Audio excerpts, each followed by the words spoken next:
Hey everyone, this is Michael and Ryan here from Team Secret, and we're here to talk to you about kind of what to expect for the Minneapolis metagame and kind of any PQs that you have going on, as well as some helpful hints on how to tackle six of these biggest decks in the metagame. So here is what we have as kind of our expected metagame. Um, Sabine, I think, remains on top of this pyramid. It's always been the most popular deck in North America. It's put up extremely good results in the big tournaments after Django, and we kind of have it coming in at over 10%. Um, Next step down, we have Kira Data Vault on one hand, which is kind of the popular blue-green villain deck that we've mostly been playing since set one. I think it's very well positioned right now, and people love playing that deck. As you can see, it's the only villainy deck on here, so if you like villain cards, it's probably a good place to start. But opposed to that, we have Rey Data Vault, which is kind of the new kid on the block. I think blue heroism decks are always a little bit overrepresented, and this might be one of the best positioned ones that's existed in Star Wars. So we kind of have this coming in also at the 7 to 10% mark. And then on this bottom tier, these are kind of the heroism mid-range decks. You have Han 1. We're mostly referring to Han 1 green, kind of the pilot heavy, ramp into U-Wing like hybrid deck. Han 2, which could either be ECL or Data Vault. I think they're both good, and there's a chance you can see either. And then Quinlan Tarkin Town, who used to be kind of one of these top three decks in the metagame, has really fallen off, but there's still a lot of Quinlan supporters out there. Yeah, so diving into Sabine Green, I would expect to see mostly ECL, but we have seen Data Vault Sabine hang around there, especially in the EU. It's popped up a little bit in the US, but for the most part, I would plan for ECL. But like Michael said earlier, it's won two of the three major SWU tournaments the post Django suspension. It won the EU sector and it won the EU regional and the Richmond sector. Yeah. Um, and the sideboard options for Sabine or how to attack Sabine post game one is you want to find ways to delay the game as long as possible so you can start to turn that corner against them. So whether that be life gain or putting down sentinels, you just have to make sure you can give yourself enough time to turn the corner. Yeah. So then going into Kira Data Vault, I believe this is the best deck in Star Wars right now, and I would be playing it myself, except I think the mirror is really miserable to play. I think it's very hard to consistently kill people with damage, and it often gets into like a vigilance restock battle, and I just don't love those. Like I never have. But the pros to this deck are when you're playing against other non-Kira decks, you normally do have the best late game of all the meta decks. The Avengers, Vaders, and Devastators of the world are extremely powerful, and you get to play OB, which is, I mean, just a really busted card. It's kind of always been busted. I mean, it fell out of favor a little bit, but it seems like it is back in full force now. For some of your sideboard options, I'd recommend additional late game threats. This deck is very good at dragging the game out, and you kind of need to be able to keep deploying relevant threats on the 7 and 8 resource mark, even if you are an aggro deck a lot of the time. So I like the U Wings out of aggro. I like the Mace Windows out of Quinlan, just anything to beef up your threat density a little. And if you are playing a slow deck where you will consistently go to the late game with Kira, try to board in some more hard removal or discard, just anything to deal with these star destroyers.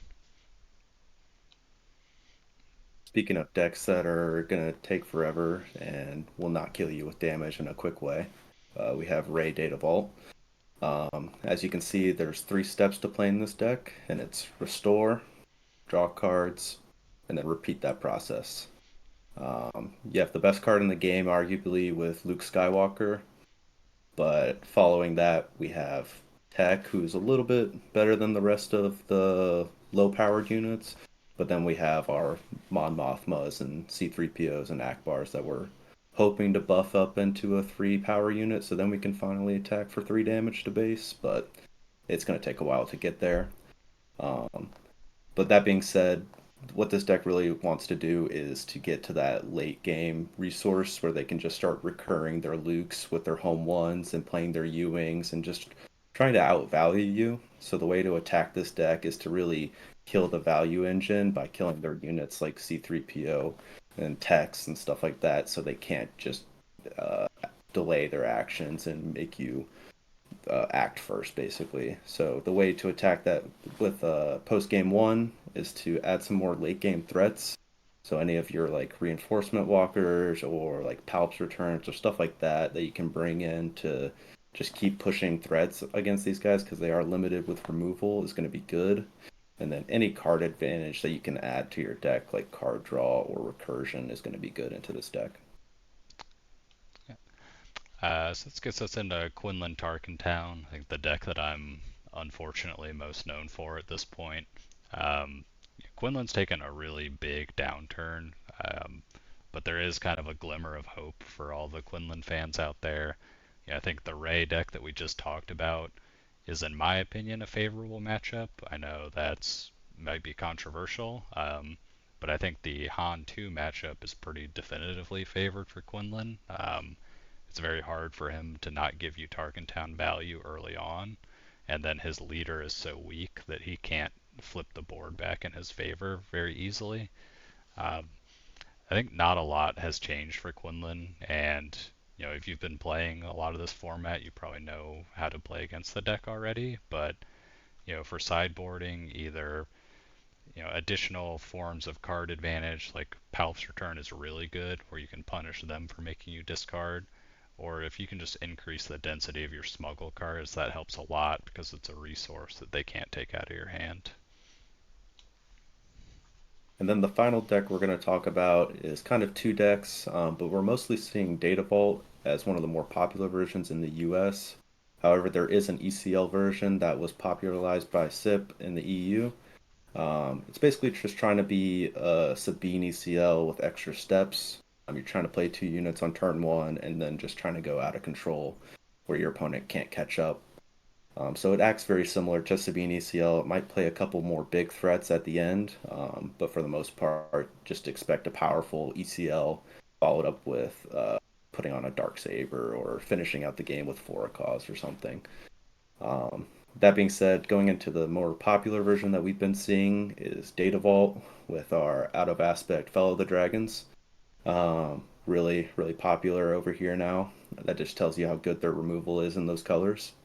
But that being said, it's just a bigger red-green heroism deck where you're just trying to slam big threat after big threat each turn, and hopefully that wins you the game. But like Michael said, you don't have a very powerful leader flip. So if you can kill their leader and then answer every threat and then keep applying pressure to these decks, then I think you're going to be in a good spot. Um, Sideboard options, for the ECL version, I would sideboard similar to Sabine ECL, trying to delay the game, get some restore, some sentinels. For the bigger version, they don't have a lot of answer for your threats. So if you can answer their threats with your removal and then slam down a powerful unit, I think you are going to be in a good spot. And then, like Michael was also saying, I think Quinlan's also a very good matchup into this with your Tarkin Town ability and the discard package.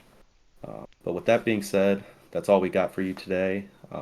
Appreciate you guys tuning in. Please like, comment, and subscribe. Really helps the channel, and we hope to see you at Minneapolis. Yeah, thanks everyone.